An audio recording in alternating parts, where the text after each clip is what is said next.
Commissioners, Chief Choi, Ms. Farber, Madam Secretary, Acting Inspector General Florence Yu, Carlos de la Guerra, and members of the public, today is Tuesday, June 4th, 2024. It is 9:30 a.m. This is a regular meeting of the Los Angeles Board of Police Commissioners. Madam Secretary, please call the roll. Good morning. Please let the record reflect Commissioner Suthers, Shields, Briggs, and Kalantri are present, and we have a quorum. Mr. President. Thank you. We welcome everyone attending this morning. The Police Commission is committed to ensuring equal access to its meetings. It is requested that individuals who require the services of a translator contact the board secretary no later than the day preceding the meeting. Whenever possible, a translator will be provided. Sign language interpreters, assistive listening devices, or other auxiliary aids and/or services may be provided upon request. To ensure availability, you are advised to make your request at least 72 hours prior to the meeting you wish to attend. All public comment will be heard during item number 3 on the agenda. We'll dedicate a total of 45 minutes to public comment. Members of the public will have 1 minute per agenda item for a maximum of 2 minutes total. At the request of the speaker will be given 1 additional minute for general public comment for a maximum of 3 minutes total. The order of the speakers will be: a speaker in this room will go first, then we will take a speaker watching today's meeting on Zoom. We will alternate between speakers in the room and Zoom for a total of 45 minutes.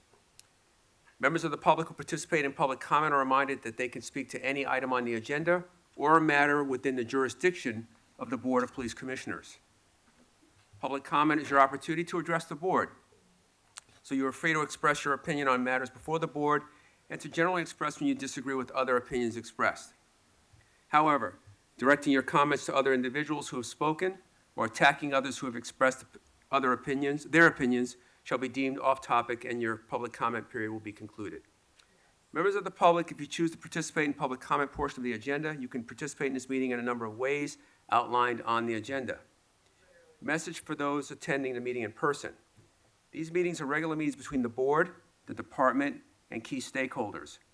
Meetings of the Board of Police Commissioners are open to the public. The state's Ralph M. Brown Act affords the public the opportunity to be present at the meetings, hear the presentations and dialogue in real time, and provide feedback via the public comment period. During these meetings, there's a need for the board to carry out public business expeditiously without delays or disruptions. Members of the audience shall not engage in any conduct which causes an actual disruption of the meeting. Those attending in person are reminded that disruptive behavior will be the cause for removal. If you disrupt this meeting, you will be provided with only 1 warning to cease disruptive behavior. If you fail to cease such behavior, you will be removed from the meeting. All attendees must be seated. Failure to follow this rule will result in a warning and/or removal from the meeting. At this time, we'll move to item number 1, an update on the Chief of Police Selection Community Input Meetings.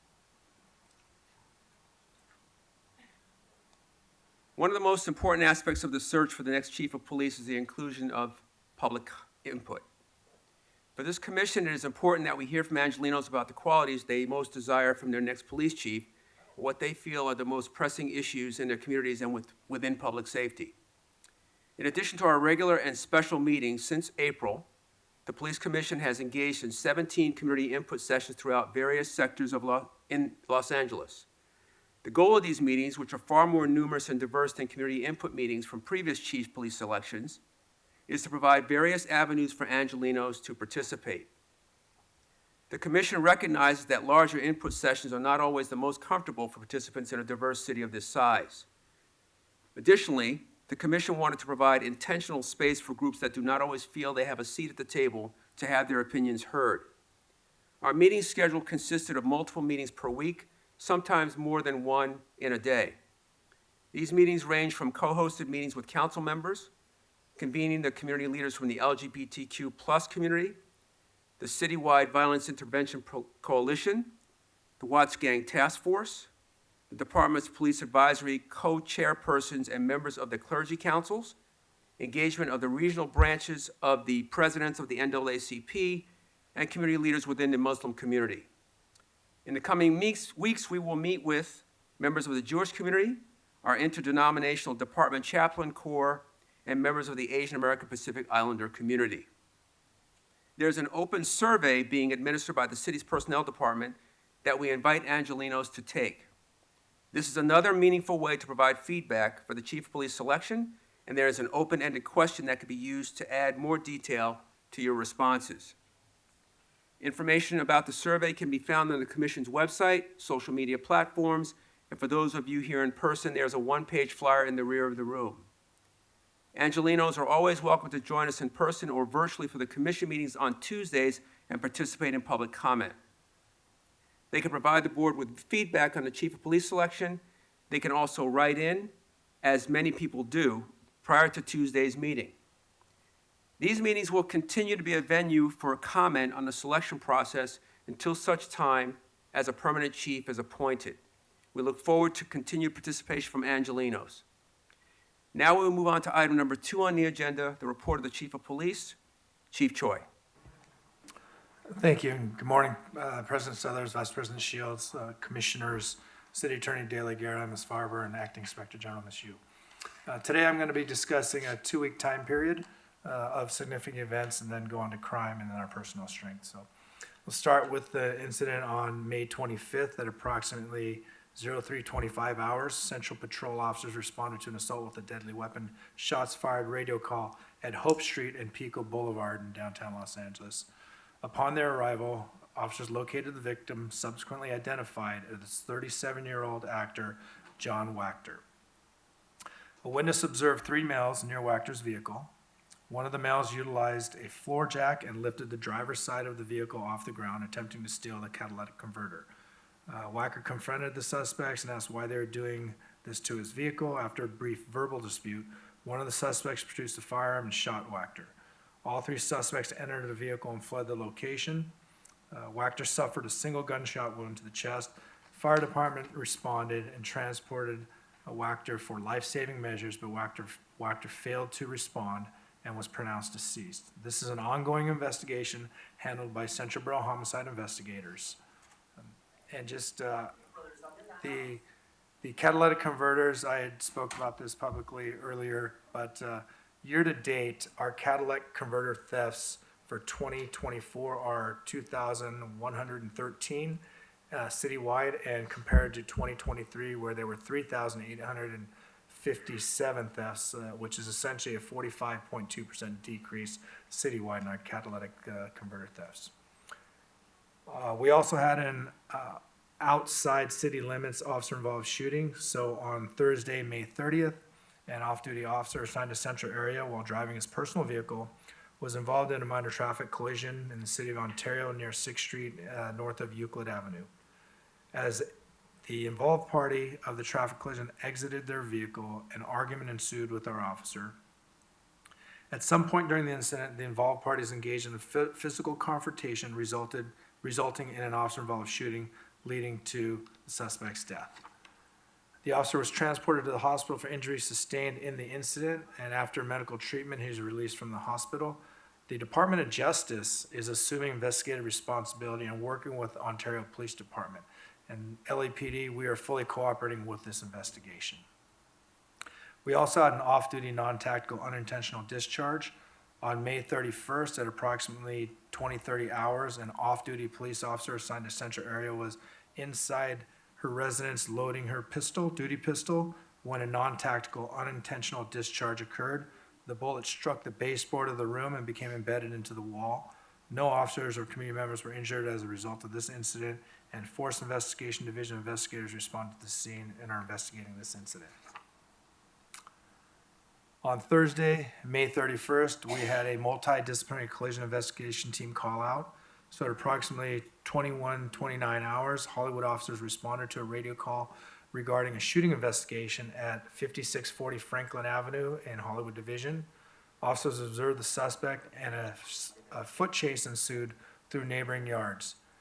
The responding units observed the suspect getting into the driver's seat of the parked vehicle and driving away at a high rate of speed. After a short vehicle pursuit, suspect crashed into 2 uninvolved vehicles at Sunset and Vine. The suspect then exited the driver's seat and ran away from the crash scene. After a brief chase, the suspect was taken into custody. Suspect was treated and released for a minor cut to his forehead, but one uninvolved vehicle, party 2, had multiple occupants, were not injured, and only had complained of pain, minor injuries.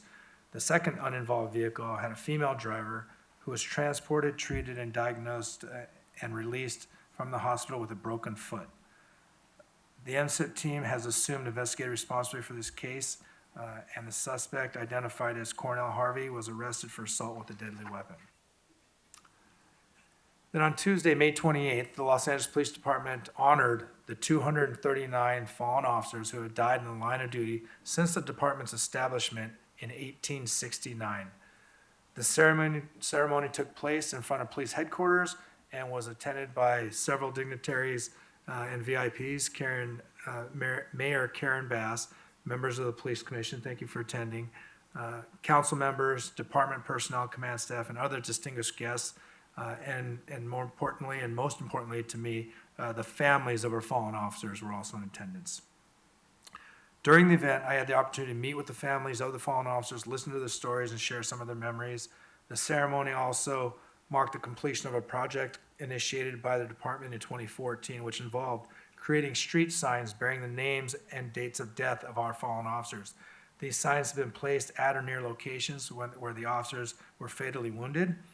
The officers killed outside the city, their signs are located at the Elysian Park Police Academy, and they're oriented in a direction of the locations of where they were fatally wounded. The event included several traditional honors, roll call for the fallen officers, an end-of-watch broadcast, the missing man formation, flyover, as well as performances by LAPD bagpipers, choir, and a bugler. All in all, this was a very, very meaningful moment in the event to pay tribute to those who have made the ultimate sacrifice and to show the families of our fallen officers that we at the Los Angeles Police Department will never forget their loved ones' sacrifice, their courage, and their dedication. We also had the opportunity to celebrate AAPI month at headquarters here. So on Wednesday, May 29th, the department concluded the AAPI Heritage Month with a celebration which took place in the courtyard here at headquarters. The event was well attended. I'd like to thank Vice President Shields for her attendance and her comments, as well as Councilmember John Lee for his attendance and comments, and all the participation that we've seen from community members and department personnel. Our department's affinity group, LEAP, Law Enforcement Association of Asian Pacifics, and Kaleo, Korean American Law Enforcement Organization, hosted the celebration, which featured dancers, drummers, music, and finger foods, creating an atmosphere of unity for the department personnel and community members who attended. This event was a great way to showcase the department's commitment to diversity and to highlight the fact that our difference is what make us stronger and better for this city. Last night, on June 3rd, at approximately 1900 hours, protesters set up a spontaneous encampment at City Hall South Lawn, the First and Main. The group posted on social media for people to join them at 111 West First Street, the South Lawn. The event was titled Divest LA and Genocide. The group of 50 to 60 people were set up in tents, and they had generators, food items, water, tables, chairs, and a TV screen. Officers contacted the group and requested several times for the tents to be removed. The group was uncooperative. Within a short time, the group grew to 70 to 80 protesters. Due to the proximity to the City Hall South Lawn, the tents and other materials used to build an encampment were in violation of 4118C1 of the Los Angeles Municipal Code, no camping within 500 feet of a park or school or a sensitive location. The department took a posture of warning and arrest if the protesters did not dismantle the encampment. Any property left would be booked and stored. A tactical alert was declared, the resources were requested, and once sufficient resources were at scene, the operation began roughly a little bit after midnight. At this point, the crowd was approximately 40 to 50 and extremely boisterous. Officers separated the protesters from the encampment or the tents. Tents were removed. The group slowly dispersed. The tactical alert was canceled at approximately 01:55 hours, and the operation was turned over to Central Division Watch Commander, where officers monitored the property for the remainder of the evening. I'm happy to report that there were no arrests or citations. There was no use of forces. However, 50 tents, spray paint cans, megaphones, drum, and other miscellaneous items were collected, recovered, and booked by our officers. Moving on to crime, as of the week ending June 1st, 2024, citywide crime, our Part 1 crime is overall down 2.1%. However, violent crime specifically is up 1.1%, and overall property crime is down 3.2%. We still are struggling or challenged with our homicides year-to-date.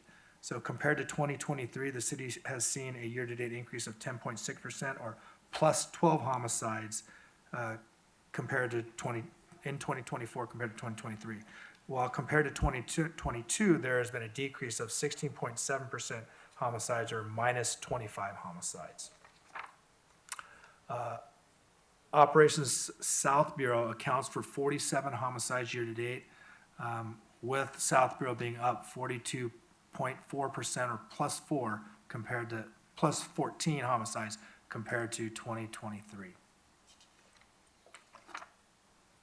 Our victim shot citywide, the numbers continue to be down. We're down by 49, or minus 10.1% compared to 2023. And then we're down by 143 victims shot, or 24.6% compared to 2022. We also, in our violent crime, are continuing to struggle with our robberies. Total robberies are up 17.6%, or plus 585 robberies compared to 2023, but down 1.2%, or minus 48 robberies compared to 2022. Areas with significant increases in robberies compared to 23 include Rampart Division. They're up 112 robberies year-to-date. Southwest Division is up 87 robberies year-to-date, and Wilshire Division is up 65 robberies year-to-date. Robberies with the firearm are up plus 37, or 4% compared to 2023, and robberies with firearms account for 24.5% of total robberies year-to-date. But we're down 376 robberies with firearms compared to 22, or negative 28.2%. The top premise or location for these robberies is the street or parkway, with 1,638 incidents in 2024 being this premise. That is up 6.9% from 2023. Then we looked at other businesses, restaurants, mini marts, clothing stores, liquor stores, markets, essentially small businesses, and those locations, types of locations, account for 894 robberies. They're up 43.6% year-to-date, or plus 305 compared to 2023. In our property crimes, although we're overall trending down or have a negative net decrease, we're still seeing our challenges in our burglaries. So burglaries are up 2.4%, or plus 146 compared to 2023. And they're up by plus 69, or 1.1% compared to 2022. In 2024, commercial burglaries in Operations Central Bureau increased by 15%, or 106 more commercial burglaries, and in South Bureau by 15.6%, or plus 51 commercial burglaries compared to 2023. Our residential burglaries are up in 2024 by 2.8%, or 95 additional residential burglaries compared to 2023, and they're up 7.7%, or plus 250 compared to 2022. Operations West Bureau continues to see the largest increase in these residential burglaries at 9.9%, or plus 119 residential burglaries compared to 2023. This increase is really driven by Wilshire area, which saw an increase of an additional 70 residential burglaries, and Hollywood Division, which saw an increase of 67 residential burglaries. Our motor vehicle theft remains widely unchanged. We're still at about 5.2% increase year-to-date, or plus 528 motor vehicle thefts compared to 2023. Comparing it to 2022, we're down 4.8%, or minus 535 motor vehicle thefts. Notably, in continuing to see this, Operations Valley Bureau sees a most significant increase of 28.2% in motor vehicle thefts, of plus 681, with Foothill experiencing the largest percentage change in the city at 51.9%, or plus 153 motor vehicle thefts. The vehicle profiles of those stolen the most remain the same, of Kias, Chevys, and Hyundais. Moving on to our personnel strength. As of May 18th, our sworn personnel level is at 8,838. Our civilian personnel staffing strength is at 2,630, and our reserves remain at 443. And also to add, for officer-involved shootings year-to-date, we are at 14 this year versus 9 last year, same time period. And our fatal shootings are at 5 this year compared to 5 same period last year. And this concludes my comments. Thank you, Chief. We'll take comments or questions from the commissioners. I will start with Vice President Shields. Thank you, President Southers, and thank you, Chief. Just had a couple of questions. One with the OIS that occurred outside of the city. I understand the California Department of Justice and Ontario PD are conducting their own investigation.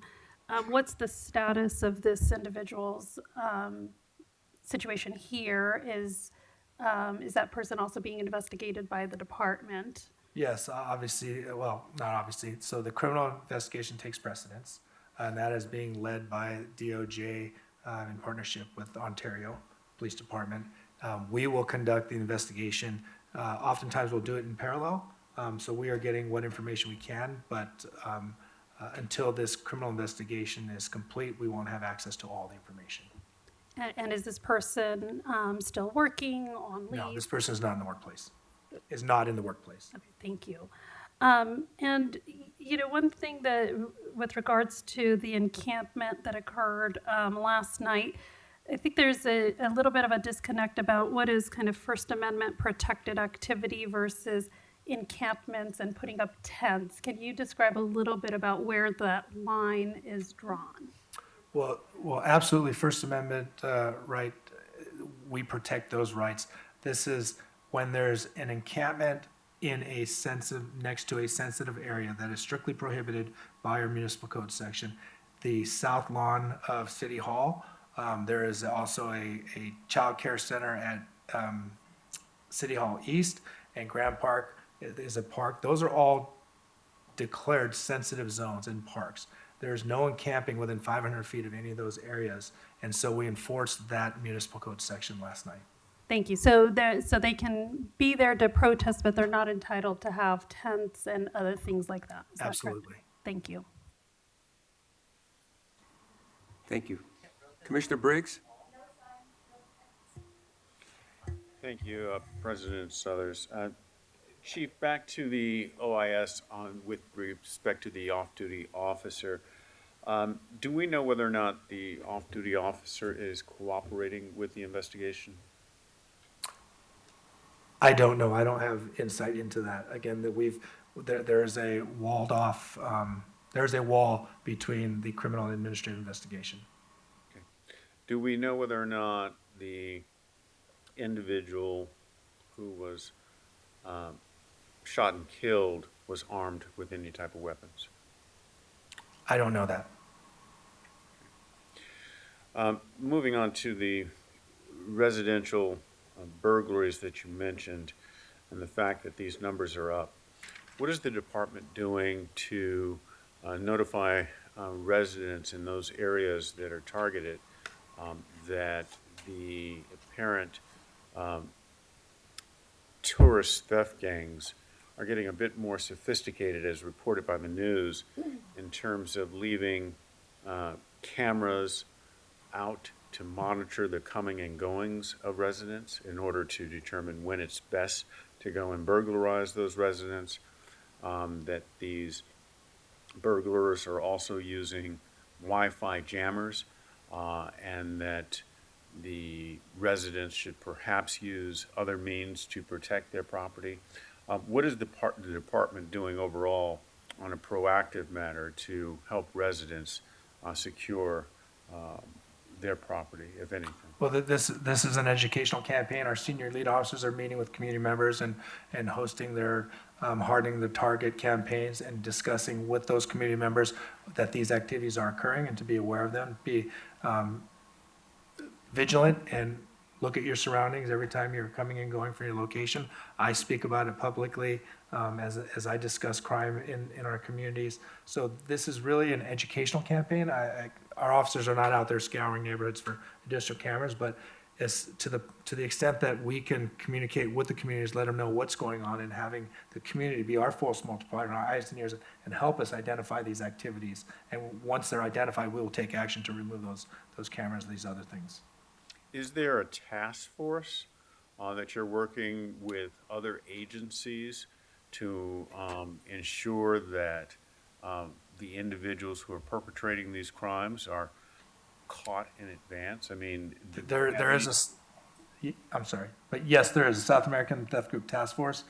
These are the ones we've spoke about earlier, where individuals are coming over from South America on tourist visas, conducting what I will categorize as organized crime rings, committing their crimes, and then going back to their country on a tourist visa.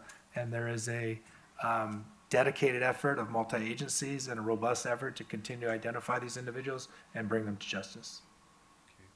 Does that task force consist of members of the U.S. Attorney's Office at all? Yes. Thank you. Final question. You mentioned that we have 8,838 sworn officers so far. Is it realistic to anticipate that the department will be able to get the number of sworn officers that has been budgeted? Yes, budgeted is hiring to attrition, and that's roughly 44-ish per class. And I believe we can achieve that based on our application numbers that are coming in. Thank you, Chief. Thank you. Commissioner Kalanche. Thank you. Just want to add to this last question that the commission and staff have been working closely with the mayor to figure out what resources the department needs in order to better, I don't want to say fast track, but better mobilize our resources to be able to meet the demand of applications that are being submitted for the department. So I know that that's a priority for the mayor as well. Just wanted to add that. I have two quick questions. One is, can you provide us an update on Metro and transit services and how the mayor's commitment to improving safety and how that's, if it's changed any of our mobilization efforts or deployment? Well, yes, I'd be happy to. So I think a couple key points out of the mayor's ask was to make sure that all of our resources are riding the trains and the buses and not driving around in police cars. I can tell you for that point, we absolutely ride all the trains. We ride all of our resources, ride the trains and the buses. The only employees working the metro lines and the bus lines that do not ride the trains or buses are supervisors and our homeless outreach and engagement teams that are bouncing from location to location. Everyone else is physically on the trains or the platforms, and there's a deployment plan that allows them to be assigned to 2 or 3 platforms at a time, and they ride the train in between or the bus stops. So that issue we've been doing, and we'll continue to do that. We've also increased our deployment on the rail lines. We've increased it by roughly 32 officers in 3 shifts in accordance with the request of the mayor to bolster our resources by 20%. So that has been done and that is taking place now. Thank you. Are we riding the buses? Because I've heard that we're not on the buses. I'm telling you, we are. We are on the buses? Yes. Okay, perfect, thank you. And then the other concern is about the continuous increase in homicides in South Bureau. Is there anything that we're doing differently to engage community? I know we have several CSP sites out there, like how are those being engaged? Are leaders, is there anything that the commission can do to come out to South Bureau? I mean, I'm just trying to figure out like what more can be done? I know that you guys are working really hard to address this issue, just it's a continuous concern. So just, I've looked very closely at these recent homicides. We saw a spike over the weekend. None of these were at CSP sites or in the neighborhood engagement areas close by. These were not related in any way. There's no trend of a gang feud, or there's no trend of a particular race war. There's none of those patterns that we would see when we start developing strategies. This is, quite frankly, for example, the two homicides at Exposition Park, that suspect is in custody, however, has no connection to the community, happened to be in that area, and it was almost, and I hate, almost a crime of opportunity, and with a very unfortunate outcome. So there is no specific pattern, but we are out there every day, like you said, working hard to identify maybe precursors, indicators of unusual behavior. Again, trying our best to prevent, but homicides, again, are very, very difficult. And they say, you know, our victims shot are just because of where they were hit, and not homicide. So it's a challenge that we're working on every day. Our divisions are meeting and discussing this type of crime on a daily basis and trying to develop strategies real time as they're seeing trends and patterns emerge. And to that point about trends, is it happening? Is there any trends or anything that we can alert the community about? Like, is it happening at 2 in the morning, or is it just like random? Well, for this weekend's crime, there's no particular time of day. I think it would be premature to say that any trend is happening. But we are working closely with the community, with our grid service providers, with different neighborhood community groups, and meeting with them regularly to discuss crime. Okay, thank you. Thank you, Chief. Just to follow up again on the homicides over the weekend. And President Suthers, I'm sorry, can I interrupt? And can I ask the gentleman in the front to take down the sign that is your first and only warning? You can take down that sign right now, or you could leave the department.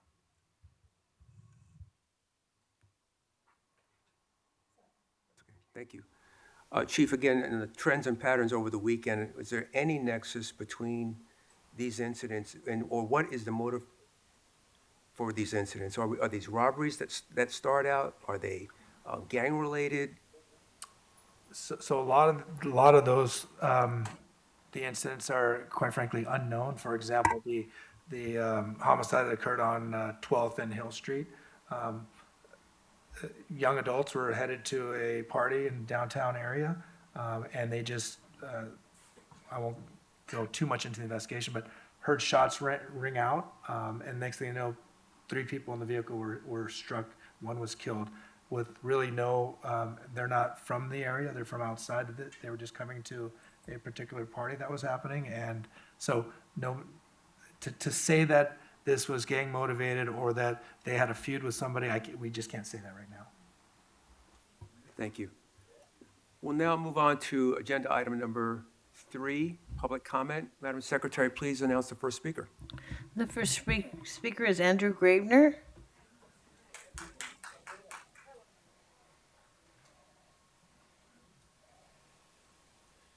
All right, so starting off with the Chiefs report, should be limited to a maximum of 3 minutes at every meeting. It was a really excessive amount of time today. It was like 15 minutes. So we're now into the point where apparently you're not allowed to protest in front of City Hall anymore, or it's City Hall. You got to expect that people are going to protest in front of there, and there have been encampments in front of City Hall before. And 4118 requires a notice, like a multi-day notice, at least 24-hour notice before you can sweep anyone. You can't do it in the middle of the night. You weren't even in compliance with 4118 when you did. I mean, yes, technically City Hall is a 4118 zone, but it's a protest. Its encampments have happened before, and you weren't even in the provisions of 4118. Were you in contact with a council member? Were you in contact with, what was, you didn't follow any of the normal provisions. There was no notice, no services on site. You're definitely supposed to have. It was done in the dead of night. From what I can see, you didn't. From what I know and everything, you did not follow any of the requirements for doing a 4118 sweep. So it was an illegal sweep of the of the encampment, according to 4118. Let's see.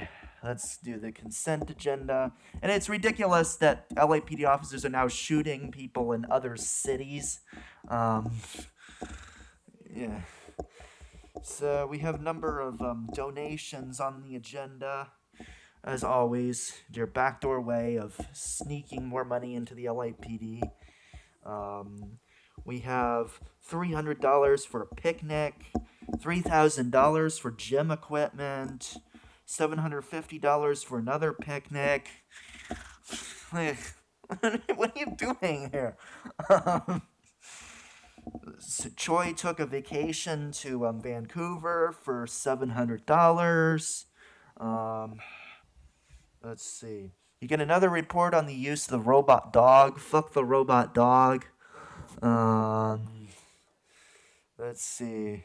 You got a presentation today related. It seems to be like a pride presentation or something. I wonder if you're gonna talk about the violence the LAPD is violent to members of the LGBTQ community. We've seen it's constant. So I wonder if that's going to be addressed during the presentation and how none of you do anything about it to try to stop that violence. So, yeah. Southers resign. Next, we have Audit LA.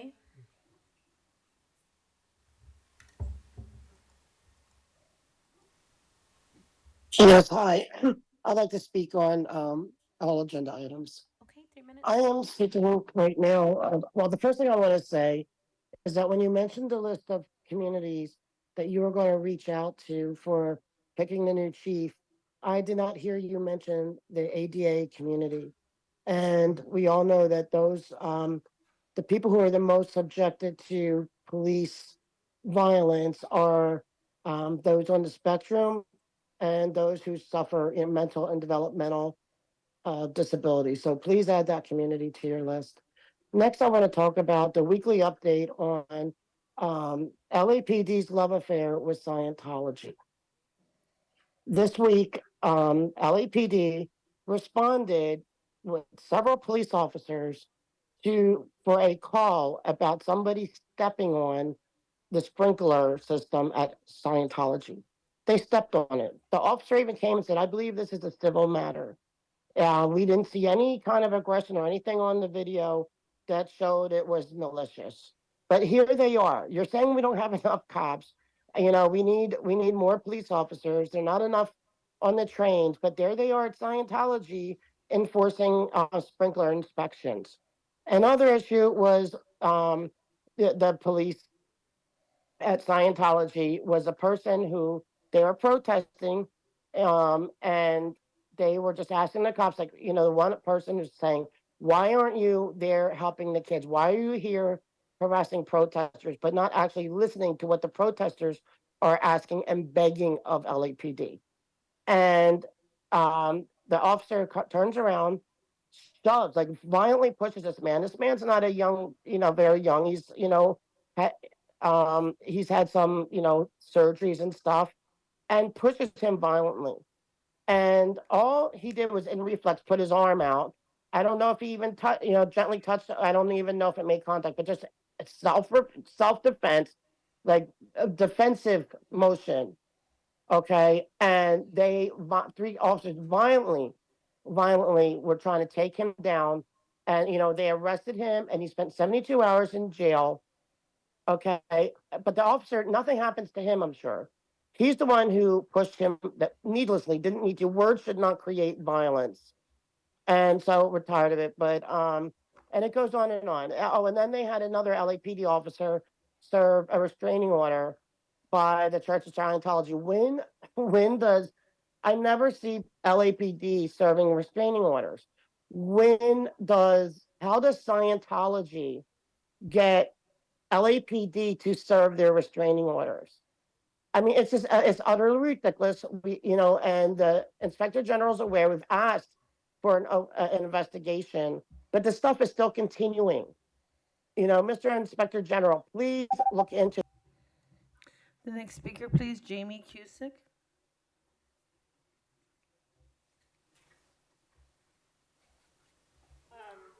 new. Is this to protect you all from the person who's standing here? I assume. It's very beautiful. It's red carpet style. Yeah, let's talk about last night. Your officers, I kind of couldn't help noticing that first of all the people at the encampment last night, we had guitars, we were carrying pillows, we were with like old people, were out there. There was absolutely no threat. And yet we were getting shoved and grabbed at by your cops with all of their fucking riot gear. And it was hard not to notice that the kind of the front line of officers last night were all young people, mostly people of color. You had a lot of women or femme people, again, mostly people of color. And especially there were a lot of women who were kind of small, like kind of short in stature. And I get it, like that's like a good media look for you guys if that's who you kind of have in the front line. And at the same time, I think it because right behind that front line of officers, then you had the old white men, the more senior officers, who were calling the shots, who were telling the young people where to go. I think it's just like worthy of note that like even within LAPD, there's just like racism and sexism that is entrenched and inescapable, and DEI is absolutely a crock of shit when it comes to you guys putting it into practice. It's the violence that we experienced at the hands of your officers last evening was not just kind of like the physical obnoxiousness, but by the way, repeatedly being told to like keep an area clear or like move when no dispersal order had taken place. So to kind of echo what Andrew was saying about the kind of unlawfulness of all the action taking, that absolutely goes into that category as well.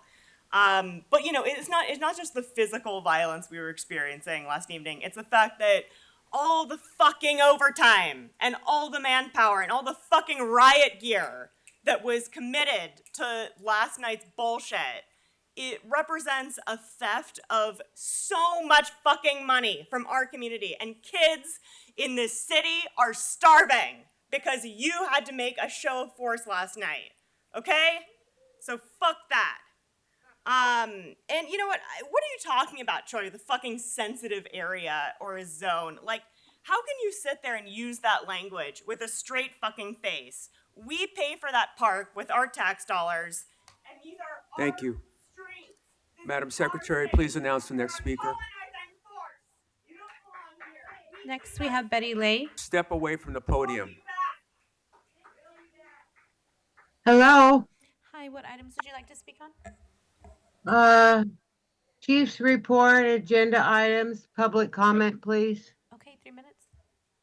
Okay, first, I totally appreciate Chief Choi's, report. Good luck on your drop. On agenda items, I support 4C, 4D, 4E. And, I know that there's been at least 5 or 6 that have applied within the department for chief. Please conduct an in-depth background check, especially with those outside the department. I would truly appreciate that. And thank you, commissioners, for holding all the different community meetings to let everybody voice their opinion. And with that, I yield the rest of my time. The next speaker, Mr. Herman.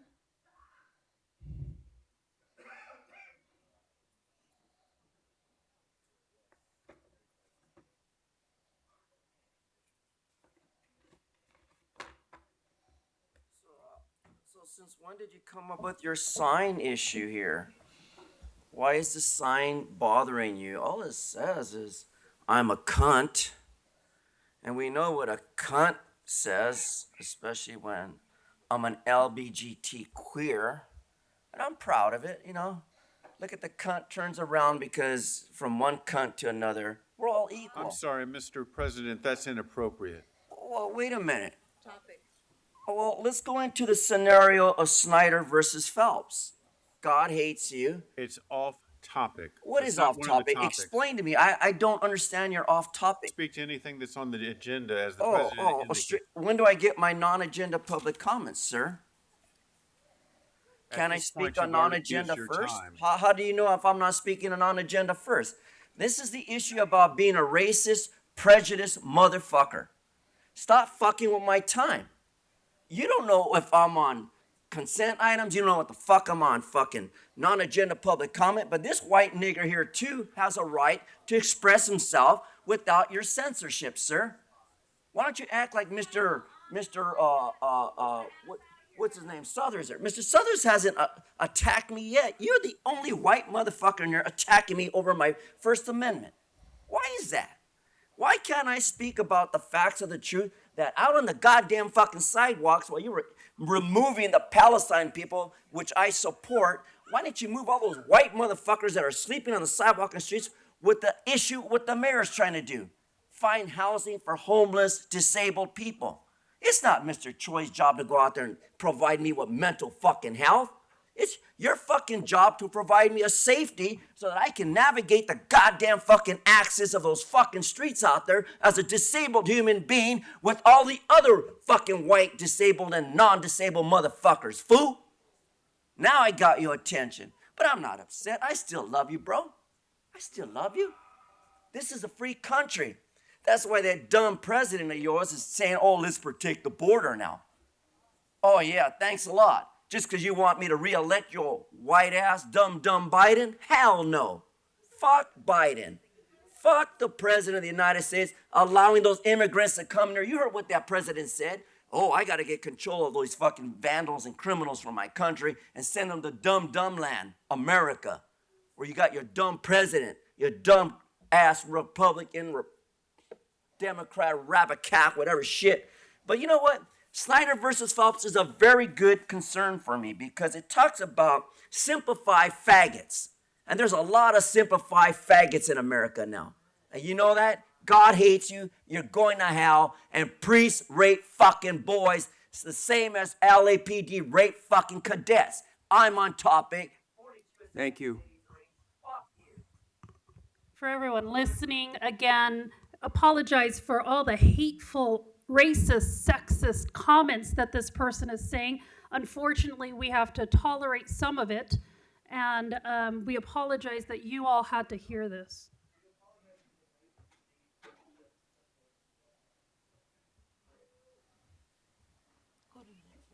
The next speaker, Megan.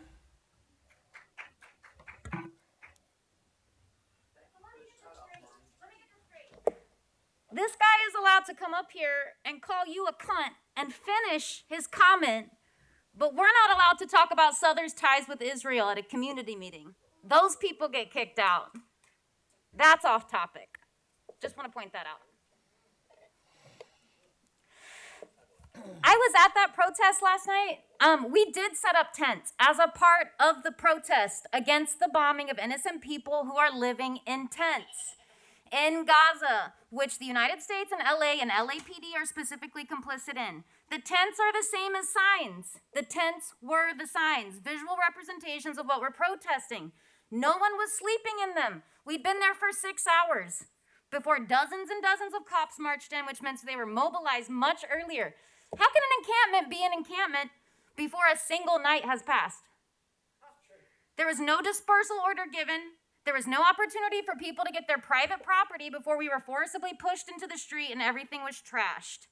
Your response last night proves how afraid you are of the encampment spreading and proves they are effective means of protest. And time again, this type of response from law enforcement only galvanizes the pro-Palestine movement. So thank you. You showed your whole asses last night, and that's how we know where to concentrate our energies. I really fucking dread coming here every week This is the headquarters of everything that is wrong with Los Angeles and wrong about how we've structured our society. You have all the money, you have all the power, and you use it to arrest and ticket homeless people for the crime of existing while poor in public. You use it to kill people in the midst of mental health crises. You use it to buy guns and drones and helicopters and surveillance software. And meanwhile, 30,000 people sleep outside. 30,000 people in this city sleep outside because they can't afford the rent. Thanks. I also, in a way, look forward to coming here every week because I know we're building power to resist you. I look forward to it because of the scholarship of the Stop LAPD Spying Coalition, whose research uncovers and tracks your crimes and the impacts of your harmful practices. I look forward to it because of the fierce condemnation and calls to action from Black Lives Matter LA. It gives me hope. It reminds me of the world that I'm fighting for, and I hope to see the end of LAPD's reign of terror in my lifetime. Thank you. Next, we have Philip Tabby.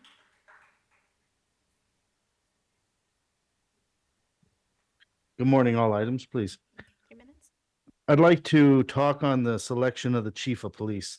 Number one, we need a chief from the outside to clean up the corruption and unethical culture former Chief Moore left behind. This place is rotten from the inside.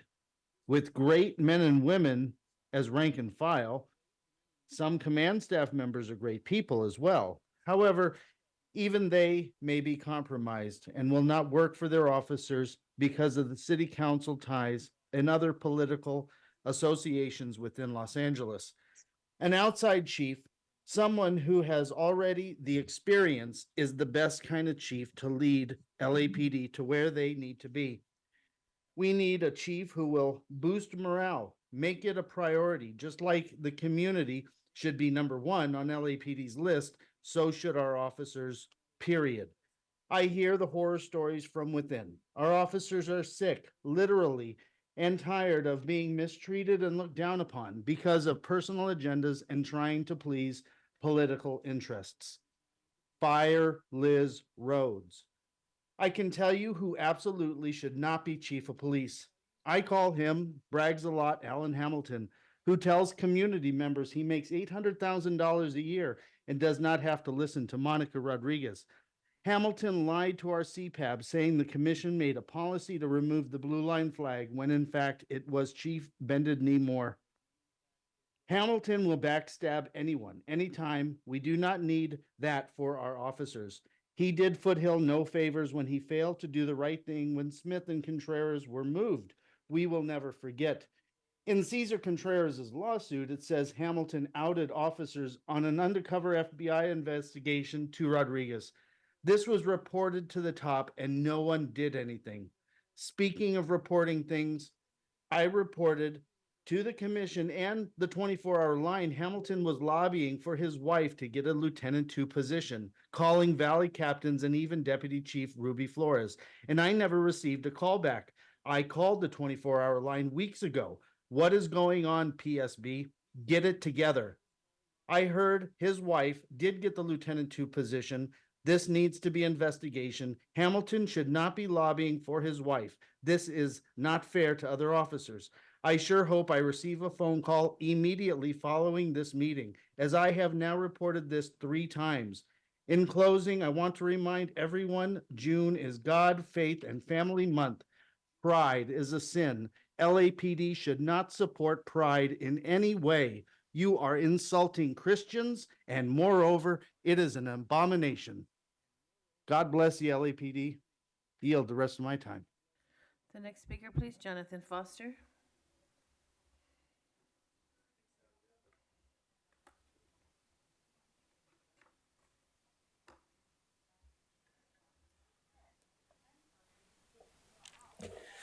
Jonathan Foster. I just thought I'd wah wah wah wah wah wah wah wah wah wah on the Peanuts where the teacher speaks and you can't understand what they say because I feel like I don't really matter. I've said some stuff down here that I think is important, but nobody listens to what I'm trying to say. I do think this commission is unique, and I want to say that I am upset with many issues. But if any of you were a hostage, I'm coming for you. I would not leave you there. Not a single one of you. And I get that, maybe there's some sickness on the inside of the LAPD. So I asked Jesus for healing on the inside of the LAPD. There's some other things. Remember that guy? He said, I want to be the governor for all the people in California because the tax on the toilet, tax in the line, they're just tax. It's just like why I called him the brigandometer. But I have a lot of respect for you, man. You're a really awesome person. Just thought it's kind of like not a lot getting done. Second Amendment, the freedom of speech, or you won't have soldiers living in your home. So why wouldn't anybody carry a gun? Every single person needs to be carrying a gun. So I'm upset with many. On the all Spanish speakers, but what happened to the Oaxacan language? That Spanish speaker got rid of the Oaxacan language, right? Not totally. So I came down because of bringing the crime down, but you just said it was up, and about the Jamil Shaw Jr. with Special Order 40. Kept coming down because there's some other things, like the First Amendment of the Bill of Rights. It says there's no establishment of religion, but in fact, the USA is establishing a religion for Jews in Israel. It's superseding the First Amendment stanza. This is the root of every problem in the United States of America is this fact. The USA is unlawfully being used to establish a religion for Jews in another country. So the next one is the OIS today. Knife suspect. There was no designated officer to shoot. 2 officers shot. All seemed to be caught off guard when the door opened. That's why I call myself the chief of police. Who was on this? This much time could have been said. You could have had a net gun, even though it seemed like it was a little close. Maybe the net gun couldn't have happened. But as a team, they could have had one. But they shot a mentally ill person, and we don't kill mentally ill people. But this guy got killed. He got the death penalty, okay? So it's very hard to see that happen. And yet this goes on again and again and again and again, and nothing has changed. Why? That's why I call myself the chief of police. Thank you. Next, we have caller ending 1264. Hello, can you hear me? Yes, what items would you like to speak on? All items, please. Okay, 3 minutes. Yeah, Chief Troy, I wanted to talk about that we're having in the Foothill Division. Again, it seems like the officers are facilitating lawlessness, which has to do with these food encampments that we have on the sidewalk, obstructing public right-of-way. The food encampments in our residential areas, creating a threat to our safety. I mean, you've obviously said that they're putting up cameras and people have to go to work. I mean, they can't just be all suspicious looking around. When you remove these problems, eventually then things will start getting better. But we'll allow the lawlessness to continue because you don't consider it a crime, but it is a tickable. You can ticket these things. You can create a deterrent in our communities for this kind of behavior. We have RV encampments selling drugs openly. These people are destroying our infrastructure. They're stealing anything they can. Any infrastructure thing that you see out there, they are trying to get whatever they can out of it to get drugs. Okay, and this is next to a safe school area. They have signs there. This is the safe zone area, all that, but nothing gets done. As you know, Bradley, in between Del Sur and Paxton, you have that in all RVs there. People openly smoking drugs. People have been robbed. Their residents have been invaded by these people. I mean, when you allow people to just sit there, they're eventually going to commit crimes. That's what loitering is all about. Eventually, they're going to rob stores. They're going to rob people. It's just, these things are going to happen. You live in Orange County, from what I understand. It's a different situation there. It's predominantly safe, I would think, compared to Los Angeles. We just want the basics. the basics to feel safe, to be out of our communities and to walk safely. These people coming from outside, who knows where they come from, who knows who they are. The police do not check for any IDs on these illegal vendors that are coming to our community. So we have no idea how to identify them, who they are, have they committed any crimes, anything like that. And as far as the chief goes, I mean, the only chief that I can go back and think that I really felt safe was Bratton. When Bratton was here, he had a plan. He did a lot. He had a huge impact on the community. You actually felt that this guy was doing something because. The next speaker is Gina Viola.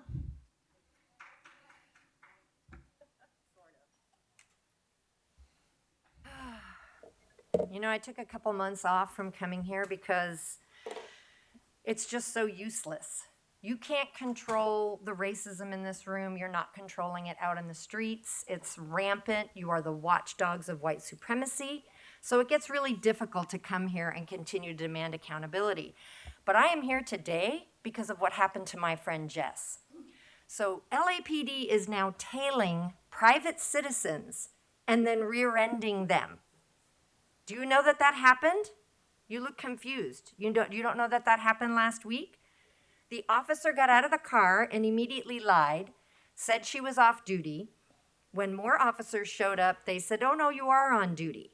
So they couldn't even tell the truth about what happened with this accident. But what it shows me is the funding that you're getting is going to tail private citizens to the point where your officers are rear-ending them and causing damage to citizens.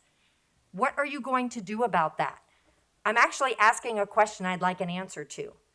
Because this is beyond oppression and harassment. This is a Black family that you have been terrorizing for years. This has to stop. Like yesterday, it has to stop. So folks are gonna come here and keep demanding that and demanding explanations for it. You can all sit there and look confused about it, but it happened. And I'm quite sure you all know. Because you're not oversight for the LAPD, you are the LAPD. This is why Errol Southers needs to step down. You're not oversight for the LAPD. You'll never be oversight for the LAPD. You send emails congratulating them on their job out at USC. Do you know what those cops were saying to students? They said, keep at it because the OT is going to take my family to Disneyland this weekend. More than one officer was heard saying stuff like this. That's what you're congratulating when you're supposed to be the citizen's voice in policing affairs. You will never be that. You should step down at once if you have a shred of integrity, but we know that you don't. Again, going back to the family that you're harassing, what are you going to do about this? What are you going to do about the fact that your officer was tailing a private citizen to the point where you rear-ended her? What is the answer for that? How is that okay? Hello? You know you can answer when you want to, because I've seen you do it. Been in this room many, many years, and I've seen you respond to people before. You don't want to respond to this because you know how bad this is. You know how bad this is. What are you going to do about it, Kalanche? You're smiling over there. Are you going to do something about it? Can we get a report on this? Yeah, you definitely need a report on this. I mean, we have body worn, we have everything, so we can review. Yeah, exactly. She's in an unmarked car and rear ends a private citizen that she is clearly tailing. It's been asked. Also, I was at Ma'am, we're gonna UCLA ask the on April Inspector General 30th. to look into And this. just so you know, my Thank you. role at UCLA was to locate all of you. We're going to ask the Inspector General to look into this. Thank you. Madam Secretary, please announce the next speaker. Next, we have Steve Riley.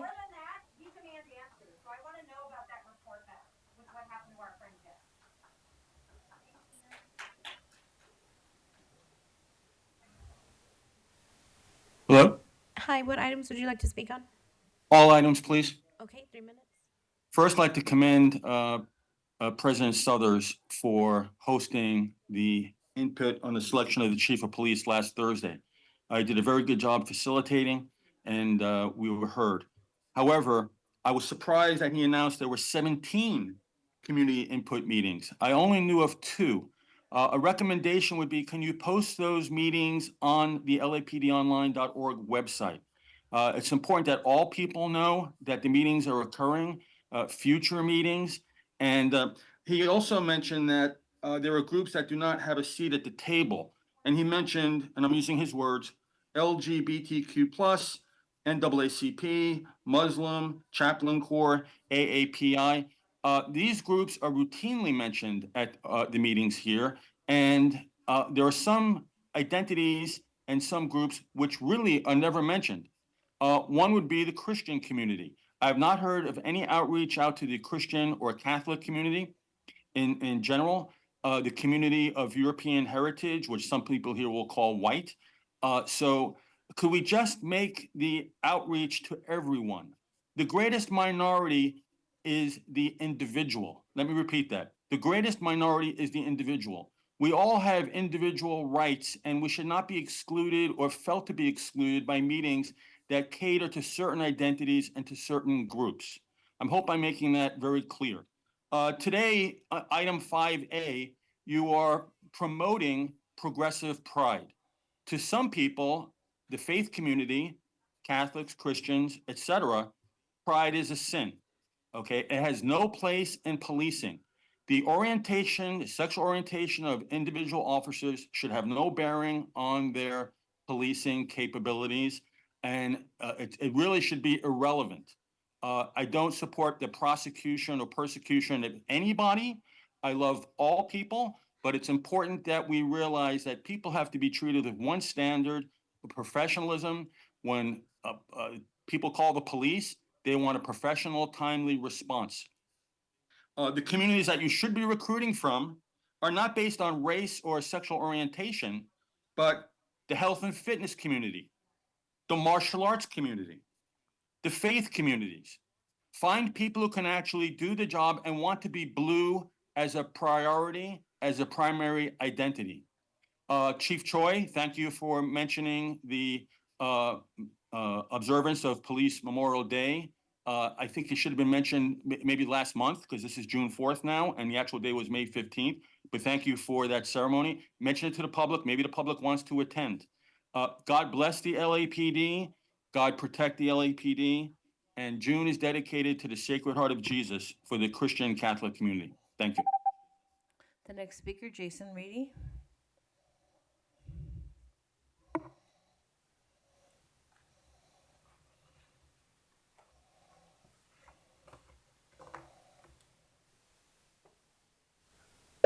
Back from vacation. Who missed me the most? So I'll start with Victor Correll, you still have your cunt paper on here, like, ridiculous. So I'll start with Victor Correll, the off-duty pig who stole the life of Hugo Cachua, a father of 3 young children. Watching his family mourn him, it's truly heartbreaking that the LAPD didn't feel that this murder was worthy of a news release. A news release. You put out a news release for people stealing Tide Pods, diapers, things that they need to survive, but not the fact that your officer killed somebody. So it's probably because you don't want people to know. What do you need? Okay.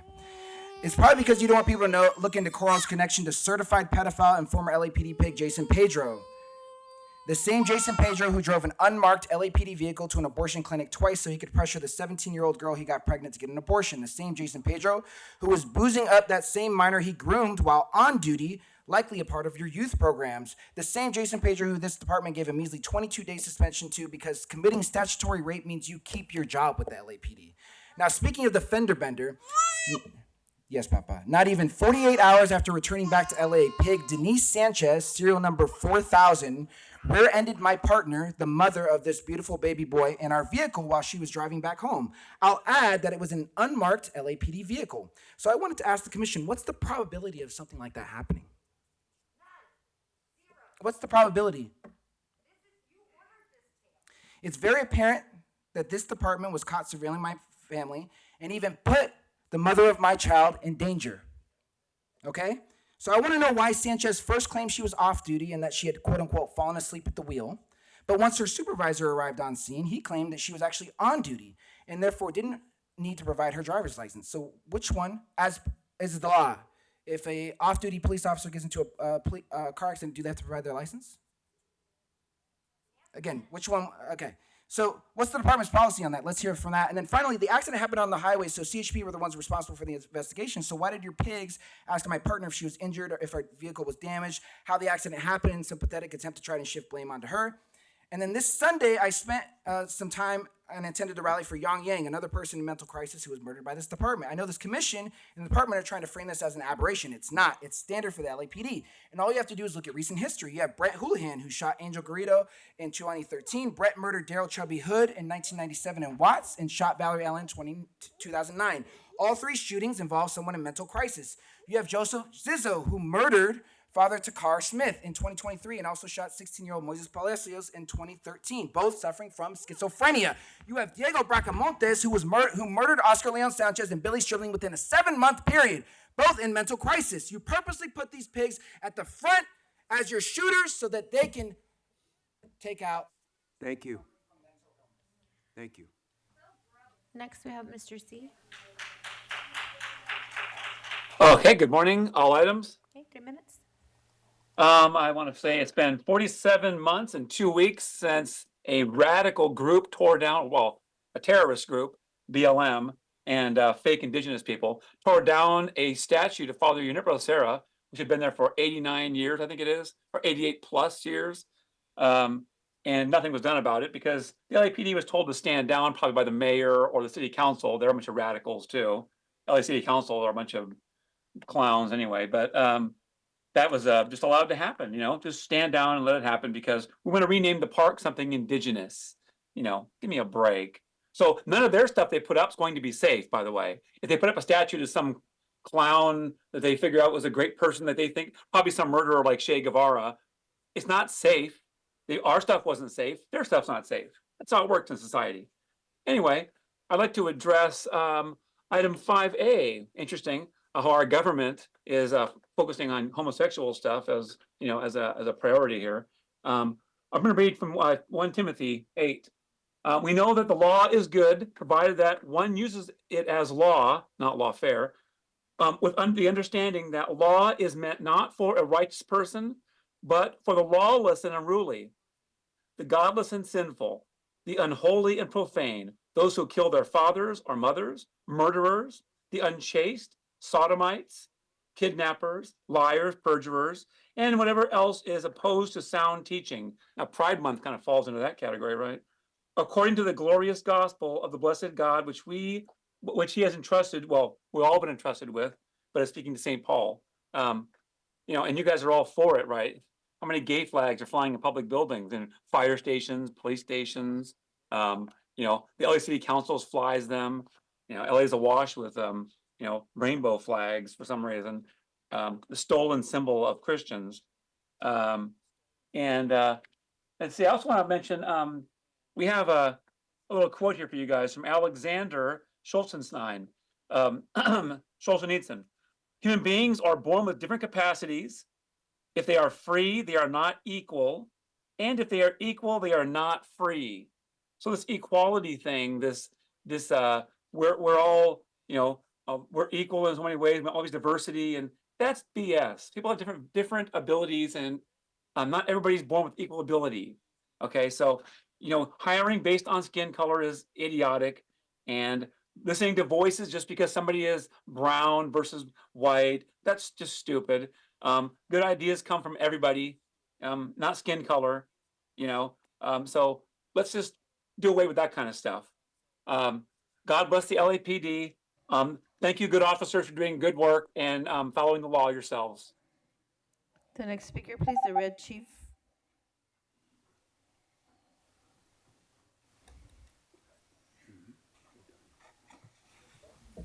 Good morning. We have a multitude of problems here.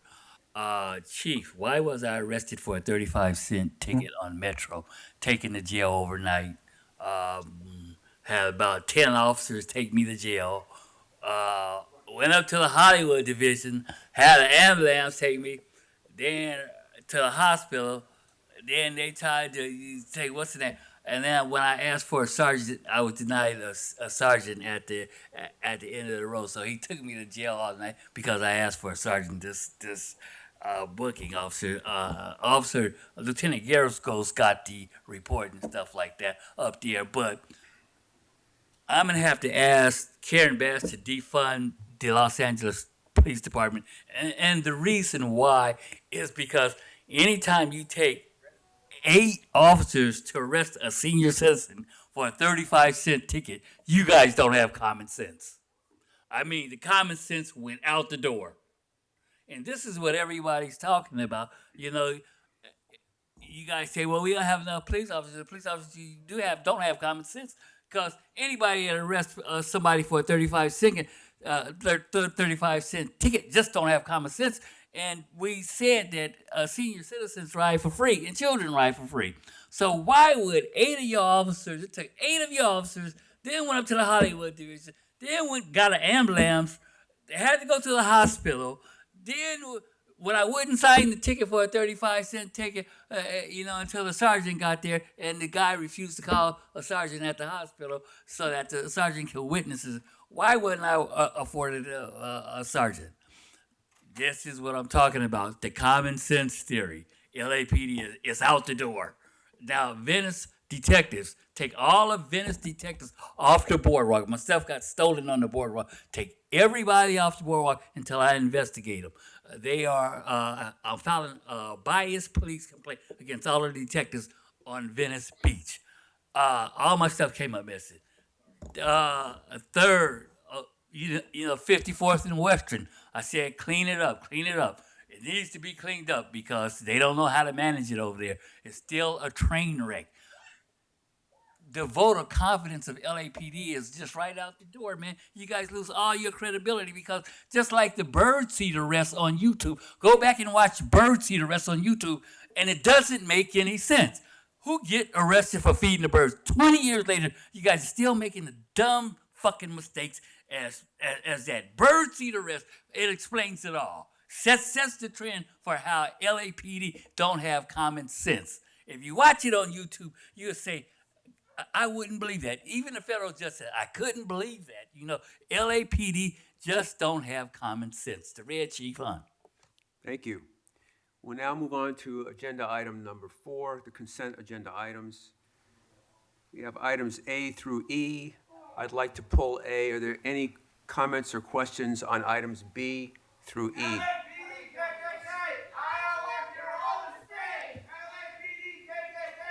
Please stop disrupting the meeting. Goodbye. Thank you. No questions. No questions.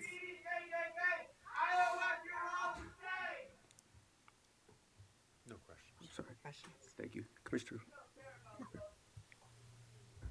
I'd like to move that we approve the recommendation for board action for items B, C, D, and E on agenda item number 4. Is there a second? Second. Moved and seconded. All in favor, say aye. Aye. Motion carries. Item 4A is the department's report relative to the professional services agreement between the City of Los Angeles and Slalom. I believe we have Commander Ramos present. Thank you, sir. Ramos, sorry. Ramos. Ramos. Good morning, everybody. Morning. So, Commander, this matter came before us on March 24th.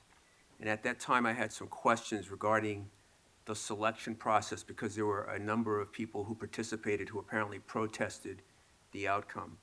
Would you be able to describe the selection process for how we got to Slalom as your finalist? Yes, sir. So really, we discussed this back in December when we covered the whole process. So this went to, I believe, RFP back in August 18th of 2023.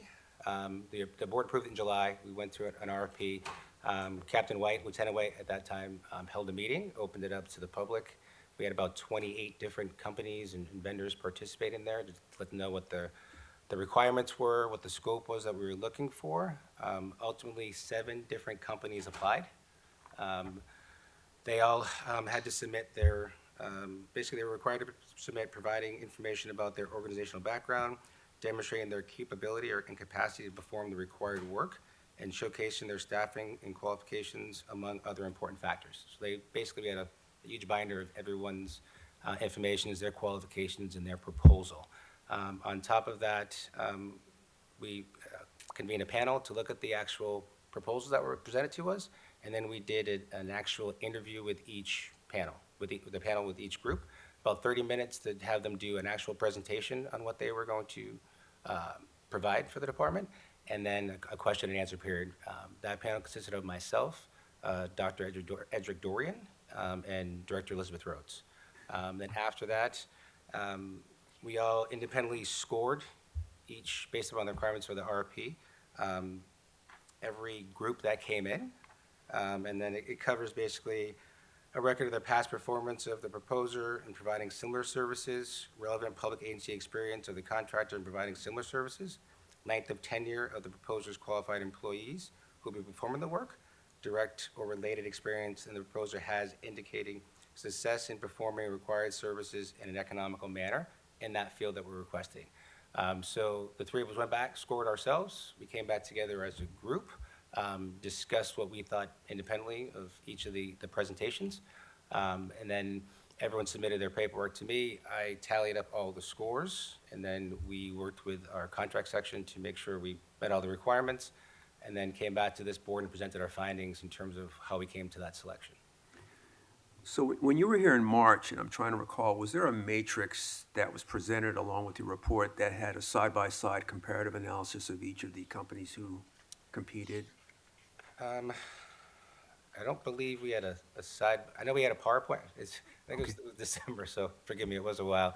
I believe I discussed the 7 companies, and then I have a chart showing the scoring. Okay. So we have all that information, and all of it's public. So on your scoring, a couple of categories that are of concern. Slalom staffing and experience, how did that stack up against the competitors? So the way the scoring works on this, it's separated into 2 categories, and it isn't that clean cut in terms of each of those particular ones. It's based into 2 groups. There's Group A, which covers all that A through D that I discussed as far as in terms of their record of past performance, relevant public agency experience, length of tenure, direct related experience, and you can get up to 50 points for all of those criteria. And that's based upon the interview, the required documents that were sent in. And then there's another section that's called pricing of services, how that's broken down, what they're gonna actually deliver, and then the pricing laid on that, and that gives you up to about 40 points. And then there's a compliance section for RP requirements that the contract section does, to about 10 points. Okay. So in terms of the scoring for that particular section on A, looking at this, Slalom scored a total overall for us, total points was about 10 points higher than everybody else in terms of overall performance, what we thought about them. And then each section on the scoring form, each individual rater writes little notes about what they thought was specific about that company and kind of why they're choosing them or what stood out to them. Okay. So this company is going to focus on a project that addresses DEI, correct? Yes, sir. Was diversity a category that they were scored on for their own company's personnel? I think it's something we looked at. There wasn't a per se scoring on there. I know they have a diverse background in terms of the company. Every company had to submit who they're going to put on the project, and you had their little bios, their photos, and see what it is. So diversity was definitely a factor, but it wasn't an individual scoring category. So we had to stick to the proposed RFP to score specifically on what the requirements were. But that was definitely a consideration in terms of how we scored. Okay.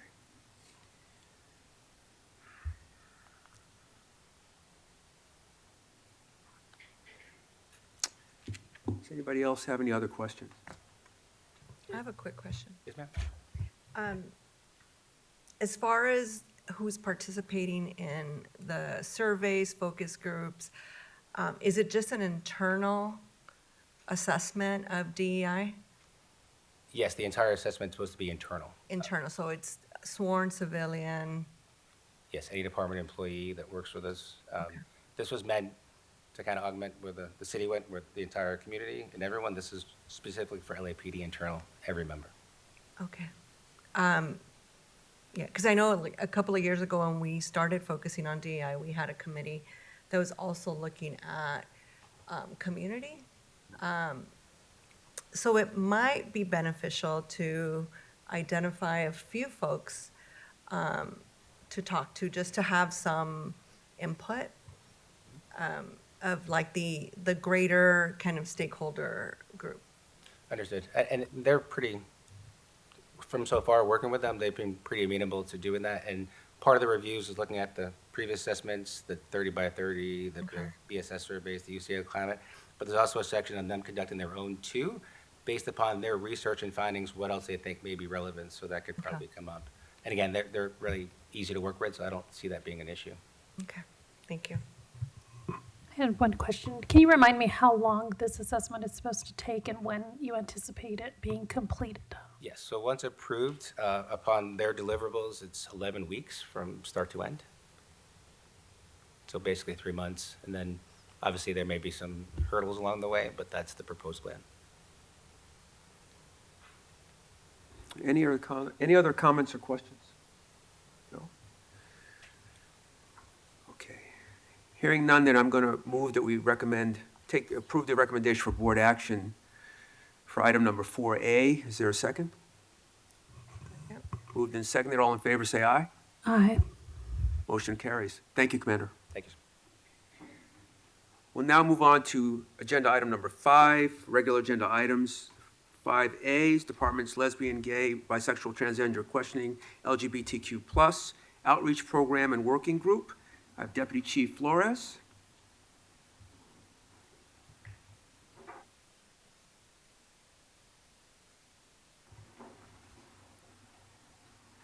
Morning, Chief.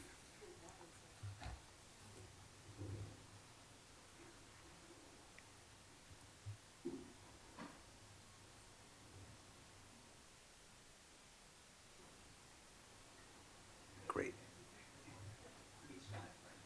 Don't be shy.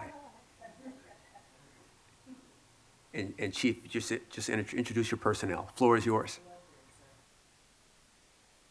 Yes, okay. Good morning, President Southers, Vice President Shields, Commissioners Briggs, Calanche, City Attorney De La Guerra, Acting Inspector General Florence Yu, Executive Director Farber, and Chief Choi. Good morning. So I am Deputy Chief Ruby Flores, Operations Valley Bureau, and also the department's LGBTQ+ coordinator. This morning, we are proudly presenting on our activities and our efforts in relation to Pride Month, so happy Pride.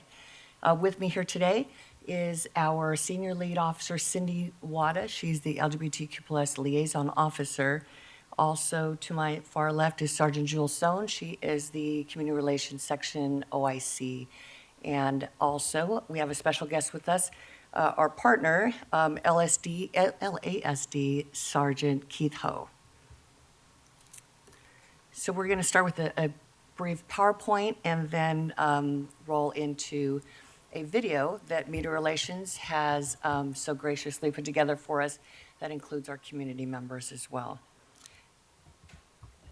Hi, so I'm Officer Cindy Wada, so I'll talk about the training aspect regarding our LGBTQ Cultural Competency Program.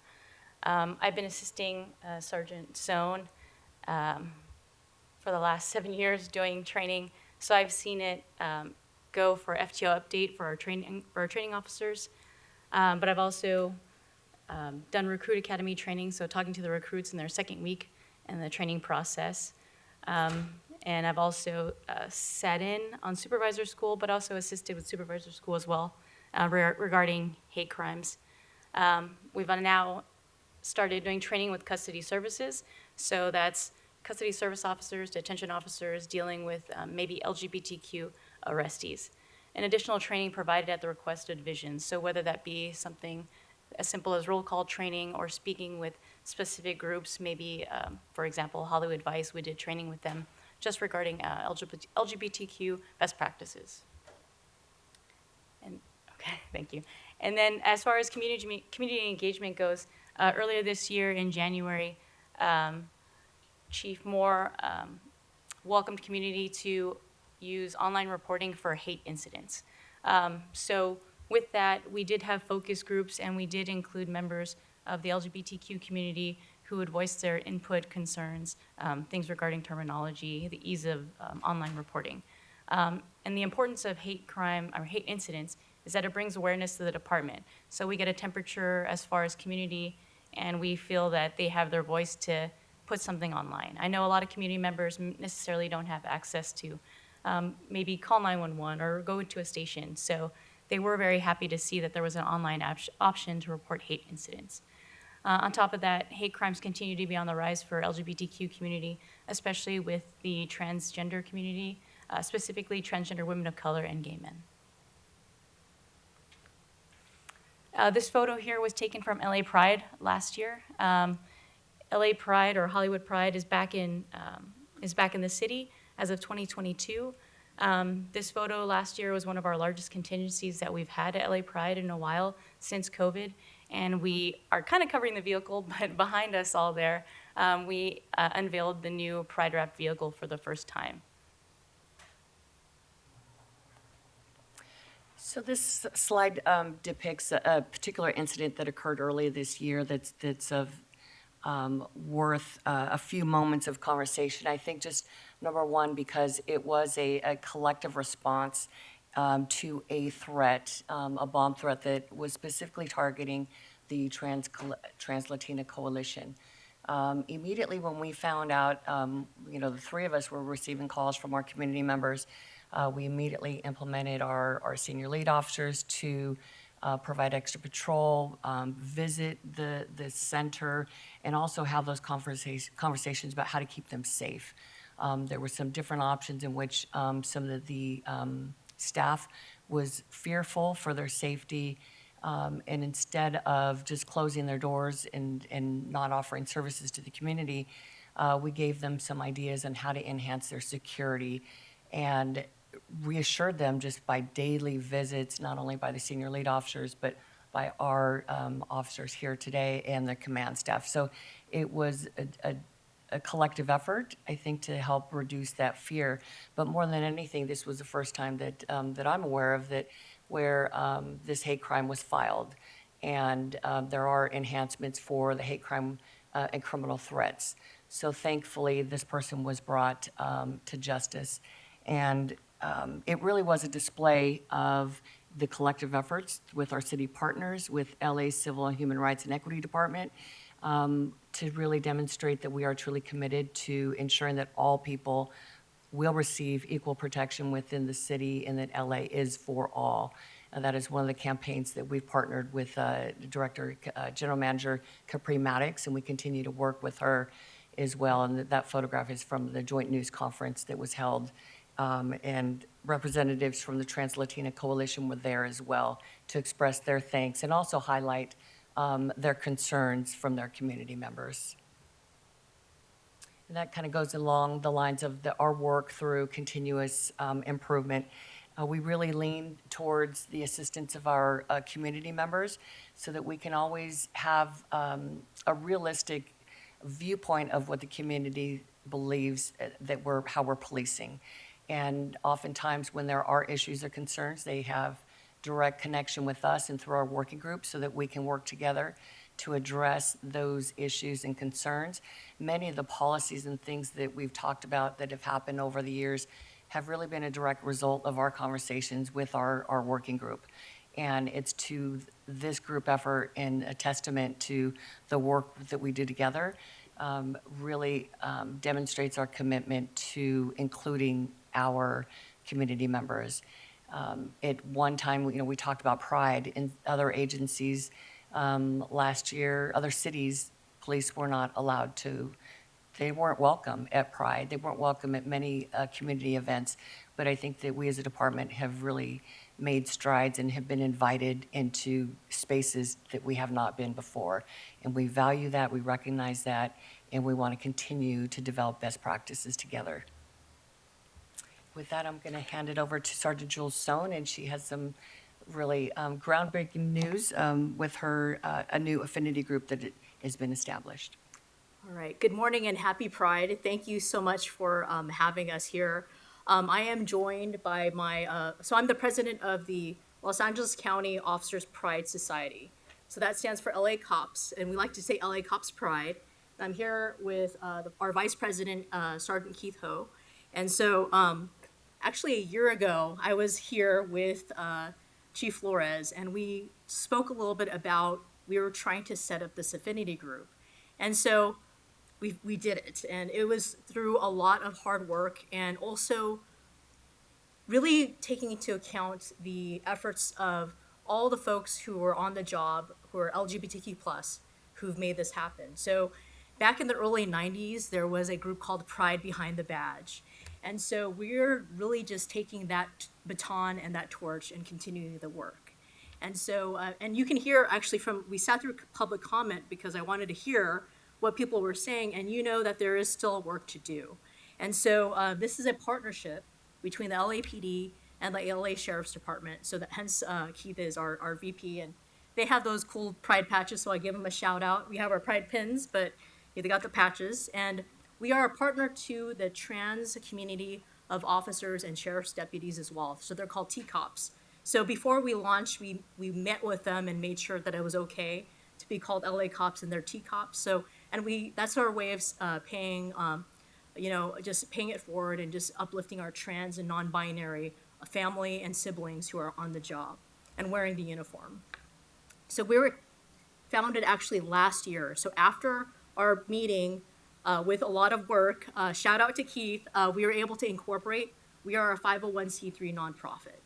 And so we are open to all LAPD, LA Sheriffs, and LA County area public safety agencies.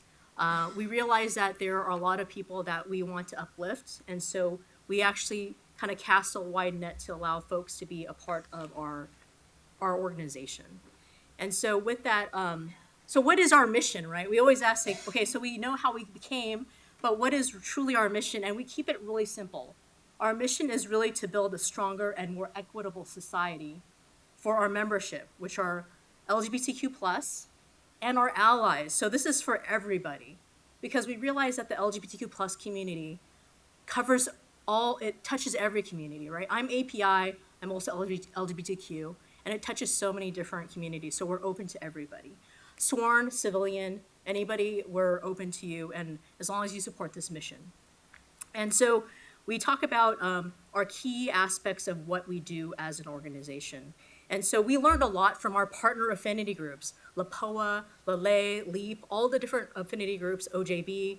There's so many of them, and we learned from other folks, right? So we wanted to create an organization that can do networking.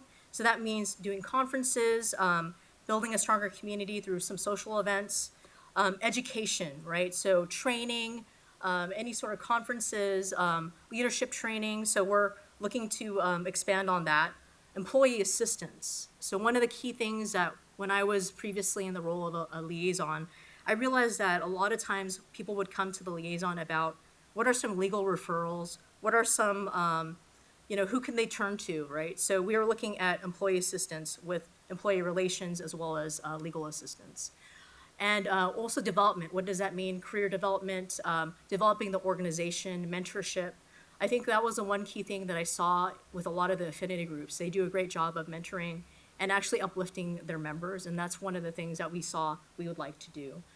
And then the final thing is support. So in the course of being out and about in the community and within LAPD, we realized that we have a need for supporting our membership as well as people who identify as LGBTQ+ on the job and parents of LGBTQ+ kids.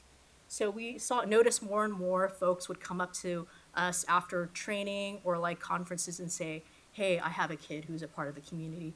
I need support too. So we're trying to just kind of open it up to everybody. And so that's really what we're looking to do and we've started doing.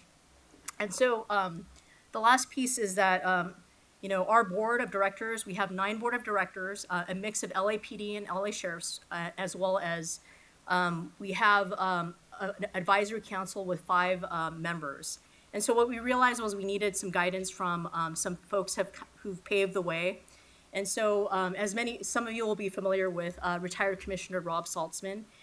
He actually inspired me as a police officer 3 to think about, hey, how can we build something that can last, right? And so he is a part of our advisory council as well as Chief Rachel Johnson from Manhattan Beach. We also have Chief Don Mueller. He is the Chief of Police at Cerritos College. And retired Captain Pete Casey. He is another one of our advisors. And then we have one of our, actually, he is from the working group, the LAPD LGBT working group, Mr. Tim Tattoo. And so we definitely have a lot of support. We're building our membership. Right now, we have over 50 supporters that are actively, signed up for our database and our email list. And we realize that we're a startup, and so we're going to be out there and visible and looking to build our membership. I'm also joined, actually, we have Commander Shannon Paulson, who is here. I wanted to give a shout out to her. She's actually on our board of directors. So she's one of the 9 board of directors, including myself and Keith. But we look forward to working with you all. We look forward to working with all the affinity groups. And then we also hope that everybody here is able to go to the Board of Police Commission and Chief of Police Pride reception on June 11th. We're going to be there as well. So, but thank you so much for letting me present on LA Cops Pride. Thank you, Jules. Now we'd like to show our monthly video that Chief Choi usually puts out for our employees, but also for the community. And it highlights 2 very special individuals who are pillars within the LGBTQ community.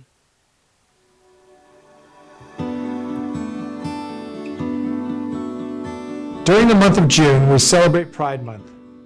It is a time when we recognize and celebrate the decades of hard work, courage, and resilience of those from the lesbian, gay, bisexual, transgender, and questioning communities. This year, we would like to honor and recognize the commitment and dedication of some of our LGBTQ+ community leaders who have partnered with us over the years to help us become one of the leading law enforcement agencies in the country when it comes to the best practices in working with the LGBTQ+ community. These community leaders have demonstrated a commitment to serving our community and striving to promote progress within our organization. Their partnership with the department helps us lead the way for a more diverse and inclusive future we can all be proud of as we continue to embrace diversity and work towards a future where all people are treated with dignity and respect. My name is Richard Zaldivar, and I'm the executive director and the founder of the World Las Memorias. I founded the organization in 1993. My best friend shared with me that he was HIV positive back in 1989. And I remember that face of sadness and despair. And I wanted to do something. And that was to organize community, educate them, empower them. And we were able to raise money from the state of California, the city of Los Angeles, to build the first publicly funded AIDS monuments in the nation, right on the east side of Los Angeles in Lincoln Park. When we were about to get the final approval from the city of Los Angeles, we got some homophobia, and we had to be escorted from our cars in the Senior Citizen Center in Lincoln Heights by LAPD to our cars, and I had a death threat myself. I applaud many of the members of the police department. They work hard, they face many challenges, and I know that they're willing to learn about new communities, and many of them have, and they've been attentive to our needs. At the end of the day, when one of my members of our clients get harassed off the metro system or down the street, who do I call? I call the police department. My name is Kathleen Rawson, and I'm the president and CEO of the Hollywood Partnership in Hollywood, California. As a member of the LGBTQ community, Pride Month has always meant a great deal to me because it's a moment to reflect upon the hard work that we and people who came before us have done to make the world a more equitable place for our community. The most impactful thing over the last couple of years is that I created Pride Village, which is a free and open to the public event that happens right after the Pride Parade. What this village is a 3-block closure right on Hollywood Boulevard.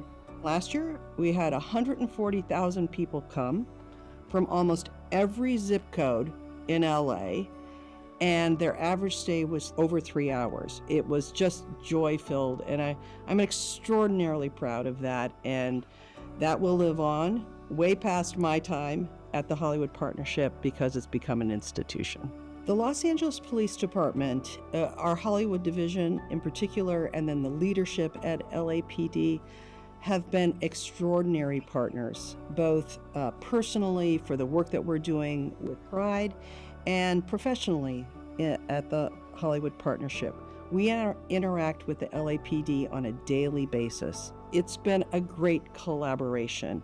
I have great respect and admiration for the men and women of this department. They are truly amazing humans. Thank you for your hard work, bravery, and selflessness. I'm grateful for the legacy you continue to uphold for the department and the LGBTQ+ community. Happy Pride.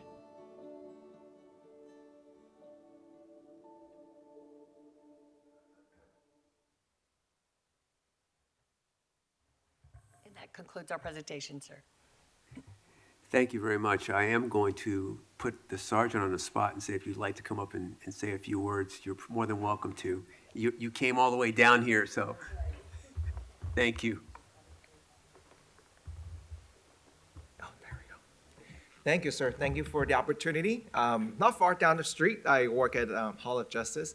I really appreciate this opportunity. Thank you, all the commissioners, and thank you, Chief. And thank you, my partners of LAPD in Blue. I'm grateful to work with these amazing team here, especially Jules and Cindy and Chief here. It's been a whirlwind. The Sheriff's Department has been installed a LGBTQ liaison position recently, where I came into play. And so I really learned a lot in the last 2 years from Julie and learning the best practices that LAPD has with different groups throughout the city, especially particularly with the LGBTQ community. And I've been really grateful and thank you for this opportunity to be part of this bigger law enforcement agencies to partner up together and being better to bring awareness of the LGBTQ community and hopefully bridging the gap with the community and with another department at the same time. Thank you. Well, thank you for being here. Thank you for your partnership. Love the patch. Okay. So I just want to say, if I can just start the remarks by saying thank you for your hard work, the incredible video that you've put together here. We see a lot of videos here, but this is very extraordinary. Jules, your comments about mentorship are just really heartfelt. I know what you mean.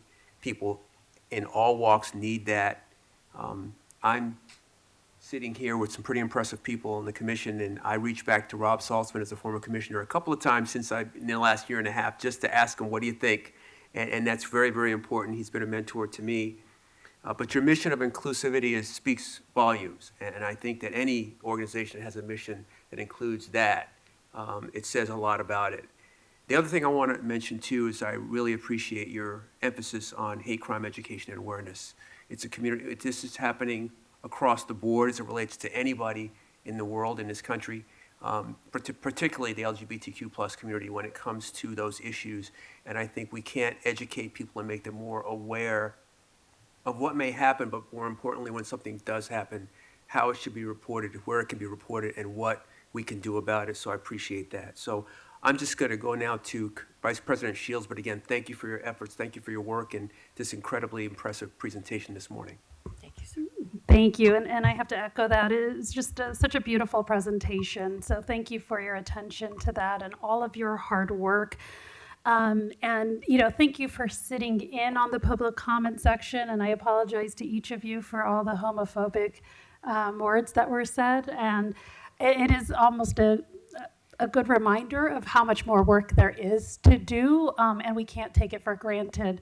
So thank you for that. And I think the importance of these types of celebrations is to make sure that everyone feels that they really can bring their true, authentic selves to work. Because if you can't do that, then you going out to the community and treating others with all the dignity and respect is very difficult. So thank you really for truly doing that. And in terms of, the affinity group, congratulations on getting that off the ground. And I know how difficult it is to run an affinity group on top of your day job. So thank you for your leadership there. And I'll also thank you, Sergeant, for your leadership in helping coordinate the LGBT forum that we held as part of our listening tour for the chief selection. You were instrumental in that, and I will tell you, it was such a powerful forum that we had with so much great, comments. And Deputy Chief Ruby Flores, you mentioned this, that there are other police departments that are not invited to attend Pride events. And we talked to some of the leaders in the LGBTQ community, and they were saying how, they've gone to other cities and they're almost bragging about LAPD, and people think they're crazy.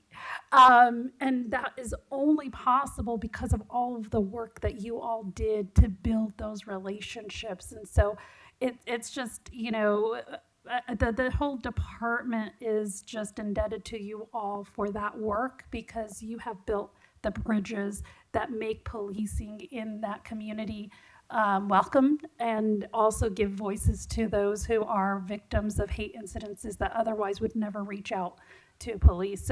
So thank you for all of that, and hearing about all of the training that you're doing as well is fantastic. And I really think, and don't be surprised if we reach out to you more, I think the ability for you all to have built the relationships with the community is something we want to model with other communities. We just had a Muslim forum yesterday, and they were asking about the types of training for all of the different things that you've talked about. And I think using you all as a model of how a group that is otherwise suspicious of law enforcement can learn to actually build that trust. And I would love to model that for the Muslim community and other communities. So thank you again. Thank you, Vice President Shields. Commissioner Briggs. Thank you, Commissioner Suthers and Shields. Both of you stole the words right out of my mouth. So I don't have that much more to add. I do want to say that I am extremely proud to be a part of an organization that recognizes each and every one of you, and that each and every one of you helped to create that system and sense of diversity in not only our organization, but in our city. Because when I turn on the news and I hear, just last night, that a city adjacent to ours, their city council wants to ignore the realities of what's going on in our society. They want to shut down or shut out the sense of pride of the LGBTQ community. Thank God we had a county supervisor who went around them and displayed the LGBTQ pride flag. And to show that Los Angeles County is welcoming. And I want to say it again, that I want to thank each and every one of you to stand up with your strength, your interpersonal strength, for the things that I've known that you've probably gone through at various points in your life. You may still be going through them, but yet you get through them. And you have a community that you can lean on. And you can lean on all of us as well. So thank you very much. Thank you, Commissioner Briggs. Commissioner Kalanche. I will echo everything that's been said previously, and just wish you happy Pride. Keep doing what you're doing. Thank you, ma'am. Again, on behalf of the commission, thank you very much. Continue the great work, and we look forward to the strides and successes you'll enjoy in the coming year. Thank you. Thank you. We appreciate your support. We will now move on to agenda item number 5B, the department's report relative to the QUGV quarterly inspection report. We've got Deputy Chief Kowalski and I believe Commander Paulson.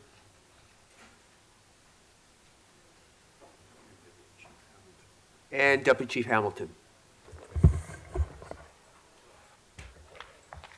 Welcome, and the floor is yours. Good morning.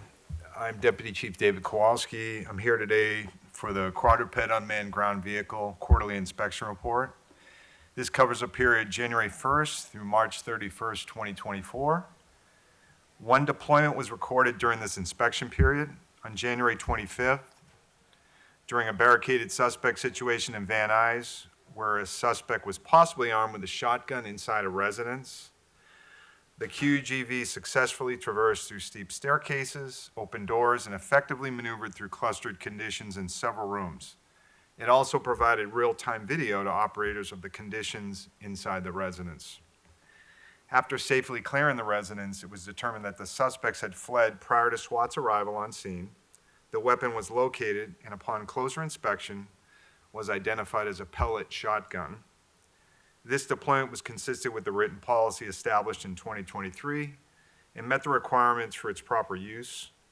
The purpose of acquiring this technology was to better protect our officers and the community by de-escalating dangerous situations in the safest manner possible and providing our tactical operators more options to improve the likelihood that these incidents end peacefully. I'm prepared to answer any questions you have regarding this report. Thank you, Chief. First, I want to commend you on the use of this resource and just talk about the other resources that led to it and why they're so important. We had a call here of a person being in someone's home. Metro K-9 responded, resource. It was an airship, a tactical flight officer who saw the shotgun at the residence, resource, which of course then pulled the K-9 and led to you using the QUGV. So again, I think it was very sound. I think it speaks to the reason that this technology is very important. We didn't risk an officer's life, we didn't risk a K-9's life, and the outcome was positive. No suspect, but did recover the weapon, nobody hurt. So just want to commend you.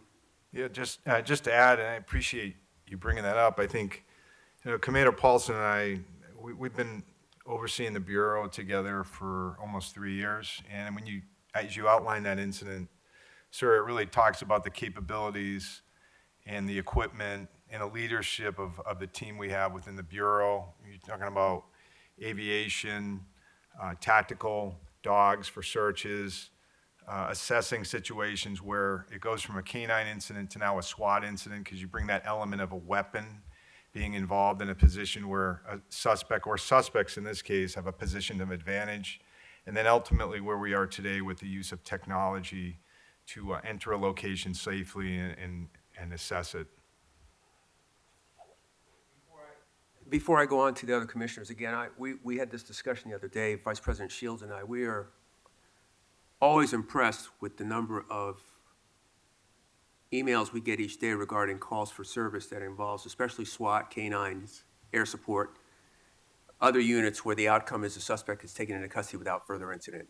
And I just want you to know that that does not go unnoticed. I know the public doesn't hear that. These are resources that are constantly under scrutiny and constantly, if you will, criticized for the fact that we've got them. But throughout the day, these resources are deployed intelligently, and people are taken into custody without any other risk of harm to them or the officers, and I just want to applaud your efforts. Appreciate that, sir. And just to add on that, I mean, for the SWAT incidents, we average about 125 to 130 a year, as I've talked about in other settings here with Commission. This year, we're at 54, which is right on track. That doesn't even include the screen down process that our SWAT lieutenants conduct on an almost nightly basis. They take almost 300 calls a year and work closely with the incident commanders, which in some cases could be a brand new sergeant. And they provide them options and directions to resolve incidents safely and peacefully. And many of those don't even reach to your level or even ours, but it just shows you the level of dedication our teams have with trying to de-escalate every situation every single day. Thank you. Vice President Shields. Thank you. I don't have much else to add on the report. Thank you for that. I did have an opportunity to attend some of the SWAT training before, and so had an opportunity to kind of see that in action. And in terms of the technology that's available to them, are you feeling as though they have the opportunity to use like whether it's the QUGV or the drones in the appropriate situation in a timely manner, or are there other things that we should be looking at to make sure that they have all of the tools necessary? Well, one of the things that we do constantly is continue to evaluate what's working, what we could do better. I think technology's, it's been a challenge for us in the way that when you look at when we adopted this technology was last August officially, and when you look at the number of times overall, although we have followed the policy, we're in compliance with that. Personally, I'd like to see us utilize the robot a little more. And those discussions we've had with the SWAT team, I've met with the SWAT commanders on that issue. I mean, as you mentioned, we do have other technology that you've seen, different types of robotics. And I think when you look at us and you look at sort of on a national level, the use of QUGV, I think we could put that in place a little more. And I think we should. And again, those are discussions for us to be having and our team to be evaluating. I know that our policy is very strict, and it should be here in Los Angeles. And I wouldn't want to change that. However, I think we need to, as we move into the next 4 years into the Olympics, we need to be pushing the technology efforts even more as situations come for our city to even gain more equipment in the next 4 years. Thank you, Vice President Shields. Commissioner Briggs. Deputy Chief Kowalski, you just said something that's been on my mind, and I was going to ask you the direct question there, which is the expansion of the use of this technology and perhaps the modification of the policy behind it, because we do have some world events that will be occurring here in Los Angeles. There will be challenges that we need. I don't think that this particular device, that we're using it to its full capabilities. I think there's other things that can be done with it, that should be done with it, all in the name of saving human life, be it another person or an officer's life. And also, it would help de-escalate situations without putting an officer's life in danger. So what I would like to do is to charge you with the task of reporting back to the commission within, say, a 6-month period of how the department can increase the usage of this particular device and what policy changes we would need to implement in order to allow you to do so. In preparation for the upcoming Olympics and the World Cup, as well as any additional sporting events that bring people from around the world here to Los Angeles. Because I think this is something that's needed, not only in this technology, but other areas that we have previously discussed. But I do think that it's time now that your section bring this before the board as to what you envision and how you evaluate this tool can be used. Those are my comments. Sir, I agree with you 100%, and we're certainly moving down that road in terms of not just this equipment, but other equipment, and how I think we need to look at policy changes and modifications, even though this technology and policy is fairly new. I do think we need to look at how we can modify that. And I don't mean specifically the usage. I think in terms of the reporting procedures, just one example of that, the quarterly report is I think, excessive, where it could be done on an annual basis. And I know that was beyond the level of this commission's doing. That was at a city council level. But that was one. I think frankly, the negative attention we received from the community event in December hurt us. And I think those are some of the things that the commander and I are working on in terms of communicating with our team to kind of reset that this shouldn't be perceived as negative. I mean, this is a positive thing, and we need to embrace it and utilize it more frequently. And to this is a part of that larger discussion in 6 months, sir, but I think when you look at national agencies that are utilizing this, and this is part of our policy currently, it wouldn't have to change, but situations with hazardous devices. I think there's scenarios that we can look at where our bomb squad team is out on an incident separate from SWAT, that we should look at including them in scenarios where the robot could go up and identify and assess an item safely that's outside of a SWAT incident. And that would be permissible under the use, but that's up to us as leaders to do that. And I think we're going to work with our captains on that moving forward. Great, thank you. Thank you, Commissioner Briggs. Commissioner Kalanche. Thank you. Actually, I echo Commissioner Briggs' request, and I would even take it a step further to see your assessment of how we can use all of our robotic tools for incidents of not just barricaded suspects, but like suspects with edged weapons, mental health calls. Like, how can we be proactive and creative? And I'm asking you to see if there's a possibility of utilizing all of our tools to address some of these issues that become very difficult issues for when officers respond. And I think all of this can be put in a very positive report with recommendations to the commission that then we can follow up and make these recommendations to City Council and the mayor. Yes, absolutely. So thank you all. I sit on a group for LA 28, and I know we're sending some folks to Paris the first week of August. I don't know if anybody from this department is going, but I do know, and I won't say anything that's not in the public domain, the French plan to use drones extensively during that 17-day period, and it'd be interesting and curious to find out if they use robotics as well and how they have them at least available and under what circumstances they might have to use that. You're talking about extremely large numbers of people with the world looking and that kind of attention and that kind of threat as well. So if we can have lessons learned from them this summer, that'll be very useful. So with that, if there are no other questions or comments, Chief, go ahead. No, I was gonna, the only amendment would be if you can get it to us before 6 months, that would even be better. Thank you. All right. Okay.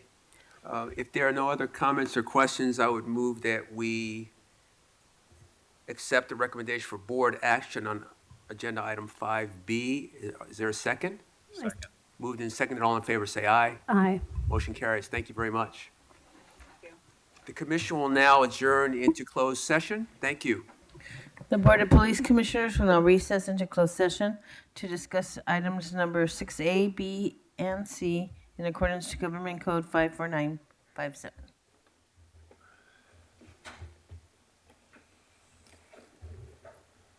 The commission has completed closed session. We'll have a report out by Ms. Farber.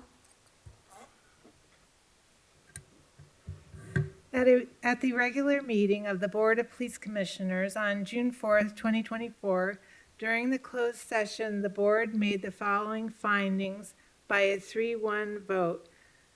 OIS number 031-23 for tactical debrief, 4 police officer 2s.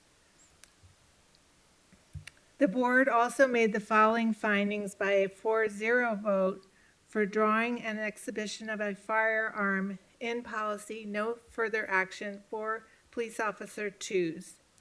For less lethal use of force in policy, no further action, 1 police officer.